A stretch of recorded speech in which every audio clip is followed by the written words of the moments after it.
प्रतिपत्तये जगदपितरौ वन्दे पार्वती परमेश्वरौ नमः शिवाभ्यां नवयौवनाभ्यां परस्परास्पृष्टबुद्धनाभ्यां नगेन्द्रकन्याभ्यां नमो नमः शङ्करपार्वतीभ्यां మన గుంటూరు జిల్లా నరసరావుపేట మండలం కోటప్పకొండపై వేయించేసినటువంటి శ్రీ త్రికోటేశ్వర స్వామివారి యొక్క దేవస్థానం కోటప్పకొండ.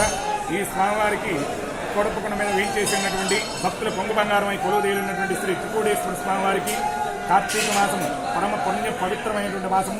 ఈ మాసంలో స్వామివారికి పరమేశ్వరుడికి అభిషేకం చేయడం వల్ల మనకు విశేషమైనటువంటి ఫలితాలు కలుగుతాయి. అట్లానే మనకు జీవన్ముక్తి సంప్రాప్తం అవుతుందని మనకు శాస్త్రవచనం. అట్లానే లింగ పురాణంలో స్వామివారికి విశేషమైనటువంటి ద్రవ్యాలతో అభిషేకం చేసుకోవడం వల్ల విశేషమైనటువంటి ఫలితాలన్నీ కూడా లభిస్తాయని మనకు లింగ పురాణంలో గోచరిస్తూ ఉంది. స్వామివారికి ఆవు పాలతో అభిషేకం చేసుకోవడం వల్ల క్షీరేణ వర్ధతే బుద్ధి, ఆవు పాలతో అభిషేకం చేసుకోవడం వల్ల బుద్ధి ప్రకాశిస్తుంది. దది అనగా ఆవు పెరుగుతో అభిషేకం చేయడం వల్ల ఆయుర్వృద్ధి కలుగుతుంది. ఆవు నేతితో అభిషేకం చేసుకోవడం వల్ల జ్ఞాన సంపద కలుగుతుంది. అట్లానే ధాతు పుష్టి కలుగుతుంది. స్వామివారికి ఆవు తేనెతో అభిషేకం చేయడం వల్ల మధురమైనటువంటి సుఖ సంతోషాలు కలుగుతాయి. పంచదారతో అభిషేకం చేయడం వల్ల దుఃఖనాశనం కలుగుతుంది. విశేషమైనటువంటి పండ్లతో అభిషేకం చేయడం వల్ల, పండ్ల రసాలతో అభిషేకం చేయడం వల్ల స్వామివారు విశేషమైనటువంటి అన్ని సుఖ సంతోషాలన్నీ కూడా కలుగజేస్తారు.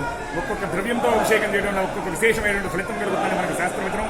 అటువంటి మహత్తరమైనటువంటి అభిషేకాలన్నీ కూడా భక్తాదుల యొక్క సమక్షంలో శ్రీ త్రికోటేశ్వర స్వామి వైభవపేతంగా నిర్వహిస్తూ లోక సంరక్షణార్థం ఇప్పుడు ప్రస్తుత సమయంలో ఈ కరోనా మహమ్మారి దేశ ప్రజలందరినీ కూడా భయపెడుతూ ఉన్నటువంటి ఈ కరోనా మహమ్మారి బారి నుండి లోకమంతా కూడా సంరక్షింపబడాలని, అట్లానే మన రాష్ట్రమంతా కూడా సుభిక్షంగా సుఖ సంతోషాలతో శాంతియుతంగా అష్టైశ్వర్య భోగభాగ్యాలతో తలతూగాలని లోక సంరక్షణార్థం మన ఆలయ కమిటీ వారు, ఆలయ ట్రస్ట్ బోర్డు కమిటీ వారు మరియు ఎండోమెంట్ దేవాదాయ ధర్మాదాయ శాఖ వారు నిర్వహిస్తున్నటువంటి స్వామివారికి విశేషమైనటువంటి పూజా కార్యక్రమాలన్నీ కూడా వైభవపేతంగా నిర్వహించడం జరుగుతుంది.